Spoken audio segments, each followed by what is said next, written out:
الحمد لله والصلاة والسلام على رسول الله وعلى آله وأصحابه أجمعين। বাংলাদেশ জামাত ইসলামী ঝালকাঠি জেলার আজকের এই ঐতিহাসিক কর্মী সম্মেলনের সংগ্রাম সভাপতি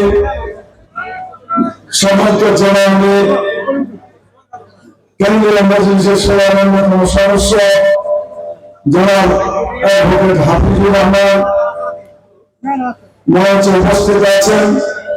বাংলাদেশ জামাত ইসলামী কেন্দ্রীয় নির্বাহী পরিষদ সদস্য অন্যতম সহকারী সেক্রেটারি জেনারেল আপনাদের এই এলাকার প্রতি সন্তান জনাব অ্যাডভোকেট মোয়াজ্জেম হোসেন হেলাল, মঞ্চে উপস্থিত জামাত ইসলামের কেন্দ্রীয় কর্মপরিষদ, কেন্দ্রীয় মজলিসের শূরা এবং জেলা সহ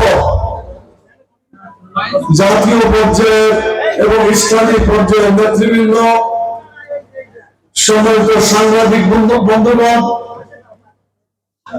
আজকে যারা এই সম্মেলনে উপস্থিত হয়েছেন, প্যান্ডেলে জায়গা না পাওয়ার কারণে বিভিন্ন রাস্তার ধারে দাঁড়িয়ে আছেন, অনুপস্থিত সেই সমস্ত ভাই এবং বোনেরা, আসসালামু আলাইকুম ওয়া রাহমাতুল্লাহি ওয়া বারাকাতুহু। আপনারা সবাই ভালো আছেন? আলহামদুলিল্লাহ, ভালো আছি বলেই আমরা সবাই এখানে আসতে পেরেছি। অতএব সেই আল্লাহর শুকর আদায় করতে হবে। আলহামদুলিল্লাহ, একটু জোরে আলহামদুলিল্লাহ বলতে হবে। আলহামদুলিল্লাহ, আলহামদুলিল্লাহ রাব্বিল আলামিন। আর একটু দোয়া করবো, সেই দোয়ার জন্য হাদিস বলছে দরুদ শরীফ পড়লে সেই দোয়া আল্লাহর কাছে পৌঁছে যায়। অতএব দরুদ পড়ার সময় আল্লাহুম্মা সাল্লি আলা মুহাম্মদ ওয়া আলা আলি মুহাম্মদ কামা সাল্লাইতা আলা ইব্রাহিম ওয়া আলা আলি ইব্রাহিম ইন্নাকা হামিদুম মাজিদ। আল্লাহুম্মা বারিক আলা মুহাম্মদ ওয়া আলা আলি মুহাম্মদ কামা বারাকতা আলা ইব্রাহিম ওয়া আলা আলি ইব্রাহিম ইন্নাকা হামিদুম মাজিদ। গত 5ই আগস্ট যারা জীবন দিয়েছে তার মধ্যে আপনাদের জেলায় 9 জন শহীদ আছে। শহীদ নাদিম সহ শহীদ হৃদয় আজকে এই মঞ্চে উপবিষ্ট আছেন। শহীদের পিতা সহ অনেক আত্মীয় স্বজন। আমরা প্রথমে আল্লাহর কাছে দোয়া করি, আল্লাহ যারা শহীদ হয়েছে তাদের শাহাদাতকে তুমি কবুল করো, এবং যারা আহত হয়ে হাসপাতালে আছে আল্লাহ তাআলা তুমি তাদেরকে দ্রুত সুস্থ করে দ্বিতীয় স্বাধীনতার পরে আর একটা স্বাধীনতার জন্য সংগ্রাম করার প্রস্তুতি গ্রহণ করার তৌফিক তুমি দান করো। আমি তৃতীয় স্বাধীনতার জন্য বললাম 5ই আগস্ট 2024 সালে আপনারা জানেন থেকে বলা হয়েছে দ্বিতীয় স্বাধীনতা। আমার প্রশ্নের জবাব আপনাদেরকে দিতে হবে। এটা যদি স্বাধীনতা হয় তাহলে 71 সালে যে স্বাধীনতা ছিল সেটা কি স্বাধীনতা না পরাধীনতা? পরাধীনতা থাকলেই স্বাধীনতা আসে, পরাধীনতা না থাকলে স্বাধীনতা আসে না। 1971 সালে আমরা একটা ভূখণ্ড পেয়েছি, আমরা একটা স্বাধীন পতাকা পেয়েছি, কিন্তু স্বাধীন হওয়ার জন্য, স্বাধীনতার জন্য যে সুফল আমরা পেতে চেয়েছিলাম সেই স্বাধীনতার সুফলকে আমরা পেয়েছি? জোরে বলেন, পেয়েছি? আমরা সেই সুফল পাই নাই। যার ফলে আমরা চেয়েছিলাম আমাদের ভোটের অধিকার, চেয়েছিলাম আমরা আমাদের ভাতের অধিকার, কিন্তু ভোটের অধিকারও আমরা পাই নাই, ভাতের অধিকারও পাই নাই। 10 টাকা কেজি চাউল খেতে পারা যে লোকটা দেখিয়েছিল, বলেন 10 টাকা চাউল আপনারা খেতে পেয়েছিলেন? তারপরে ভোটের অধিকার, সেই ভোটের অধিকার কি প্রয়োগ করা গিয়েছিল? তারা বলেছিল আমার ভোট আমি দিব, যাকে খুশি তাকে দিব। তাদের স্লোগান ছিল আমার ভোট আমি দিব তো বটেই, তোমারটাও ভোট আমি দিব। আমাদের ভোটটাও তারা দিয়ে দিয়েছে, আমাদেরকে ভোট দিতে দেয় না। আমার কথা কি বেঠিক না সঠিক? 2014 সালে যে নির্বাচনটা হলো সেই নির্বাচনে 300 আসনের মধ্যে 153টা আসন বিনা ভোটে ডিক্লেয়ার হয়ে গেল। একটা সরকার কায়েম করার জন্য কতটি এমপি লাগে? 151 জন হলেই তো সরকার গঠন করা যায়। 153 জন এমনি ভোট ছাড়া হয়ে গেল। তাহলে কি নির্বাচনের কোনো দরকার ছিল? তাহলে বাকি নির্বাচনটা প্রহসনের নির্বাচন। 2018 সালে দিনের ভোট হওয়ার কথা। সব সময় ভোট কখন হয়? দিনে হয়। কিন্তু 2018 সালে ভোট কখন হয়েছিল? জোরে বলেন, কখন হয়েছিল? পৃথিবীর ইতিহাসে তো এটা জানে যে দিনের বেলা ভোট রাত্রে হয়, এরকম কোন ইতিহাস আছে? বাংলাদেশে বাইরের কূটনীতিক তারা মন্তব্য করেছিল, আমাদের জীবনে কোনোদিন শুনি নাই নির্বাচনের দিনের ভোট রাতে করা শেষ করে যায়, এটা কোনোদিন আমরা শুনি নাই, বাংলাদেশে শুনেছি। 2024 সালে ভোট এত খারাপ অবস্থায় গেল, মানে গণতন্ত্রকে হত্যা করলো, বাকশাল কায়েম করে গণতন্ত্র হত্যা করেছিল। মনে আছে আপনাদের? সব দল নিষিদ্ধ করে একটা দল, তার নাম হলো বাকশা। সকল পত্রিকা প্রচার মিডিয়া বন্ধ করে দিয়ে সরকারের দালাল কয়েকটি পত্রিকা রেখে তারা সেদিনকে গণতন্ত্রকে হত্যা করেছিল। আর 2024 সালে যে নির্বাচন হলো, দেখা গেল যে সেখানে লোক আর ভোট দিতে যায় না। ভোটের অবস্থা এমন হলো, ভোট দিতে আর কেউ রুচি থাকলো না। আপনার কি ভোট দিতে গিয়েছিলেন 2024-এ? যারা যান নাই তারা একটু হাত উঠান করে, আমরা যাই না।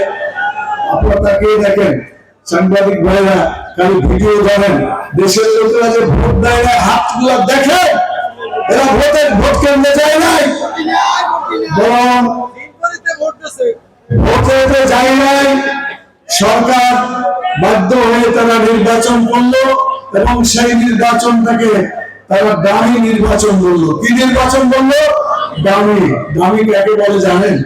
দামি হলো যে কেউ ভোটে দাঁড়াইলো না, তো কেউ যদি ভোটে না দাঁড়ায় তাহলে তারা নিজেদের দলে নিজেরাই একদল পক্ষে একদল বিপক্ষে, সরকারি দল বিরোধী দল নিজেরাই সেজে একটা নাটক তারা মঞ্চস্থ করলো। এটাকেই বলা যায় যে তারা দামি নির্বাচন করে গণতন্ত্রকে একেবারে হত্যা করল, দাফন করে দিল। মানব ভোট কেন্দ্রে গেল না। অনেকে যারা ছোটখাটো ছেলে বা অন্যরা গেছে, যে একটা মহিলা পুরুষ ভোট কেন্দ্রে যাওয়ার সময় বলছে যে চাচা ভোট হয়ে গেছে, বাড়ি যান, ভোট দেওয়া লাগবে না। কি বলছে বলে নাই? ঝালকাঠিতে বলেছে, সব জায়গায় বলেছে। চাচি আসছে, বলছে চাচি কষ্ট করে একদিন আসছেন, আর আশা লাগবে না, আপনার ভোট হয়ে গেছে, চলে যান। ছোট ছোট বাচ্চারা যারা 18 বছর বয়সে খুব আশা করে ভোট কেন্দ্রে যাবে, ভোট দিতে গিয়েছিল, ওই বাচ্চাদেরকে বলছে যে যাও যাও, চলে যাও, ভোট আর দেওয়া দরকার লাগবে না, ভোট হয়ে গেছে। যার ফলে গোটা জাতি হতাশ হয়ে গিয়েছিল। গণতন্ত্রের প্রতি এতই তাদের আস্থা নষ্ট হয়ে গিয়েছিল যে ভোট দিতে আর কারো রুচি থাকলো না। বাংলাদেশকে এভাবে গণতন্ত্র যেভাবে পাওয়া দরকার ছিল, বরং গণতন্ত্রকে তারা হত্যা করলো। গণতন্ত্রকে শুধু হত্যাই করে না, তারা দাফন পর্যন্ত করে দিয়েছে গণতন্ত্রের। যার ফলে আজকে যদি গণতন্ত্র ফিরিয়ে আনতে হয়, তাহলে ওই মৃত গণতন্ত্র যে বাংলাদেশে ভোটের কাজ চালানো যাবে না। আজকে আমাদের গণতন্ত্রকে জীবিত করতে হবে। এটা যদি জীবিত করতে হয়, তাহলে যারা ওই 2024-এর 5ই আগস্ট যারা মানুষকে হত্যা করেছিল এবং তাদের হাত রক্তাক্ত হয়েছিল, তারা বলেছিল বাংলাদেশ ছেড়ে যাবে না, শেষ পর্যন্ত তাদের কপালে ইঁদুরের গর্ত ফলানো সৌভাগ্য হয় নাই। কথা ঠিক না?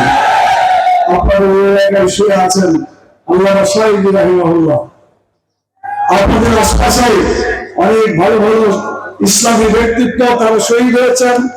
অনেকে তাদের ইসলামী প্রতিষ্ঠান করে ইসলামের খেদমত করার চেষ্টা করছেন। শর্ষিনাথ পীর, চরমনের পীর থেকে শুরু করে আমাদের নেশার আমাদের কায়েদ সাহেব, তারা যারা এখানে ইসলামের পক্ষে কাজ করছে, আমি বিশ্বাস করি ঝাড়কাঠির মাটি সত্যি ঈশ্বরের জন্য ঘাঁটিতে পরিণত হয়েছে ইনশাআল্লাহ। আগামী দিনে এখানে ঈশ্বরের পক্ষে জোয়ার উঠবে, কথা ঠিক আছে কিনা বলে? সেই জোয়ার উঠাইতে আপনারা রাজি আছেন? আমরা এখানে আরেকটা কথা বলতে চাই, বিগত যে সরকার বাংলাদেশে ছিল তারা আমাদেরকে অনেক কষ্ট দিয়ে গেছে। কিছু কথা আমাদের মরহুম হোসেন ইমাম ভাই বলেছেন, আরো অনেকে বলেছেন। তারা জামাত ইসলামীকে এবং ইসলামী ছাত্র শিবিরকে নিষিদ্ধ করেছিল, ঠিক না বলো? আর আল্লাহ তাআলা বলেন যে ঠিক আছে, তুমি যখন নিষিদ্ধ করিয়া 4 দিনের পরে 5ম দিনের মাথায় আল্লাহ তাআলা স্বৈরাচারীকে নিষিদ্ধ করে বাংলাদেশ থেকে বিতাড়িত করে দিলেন।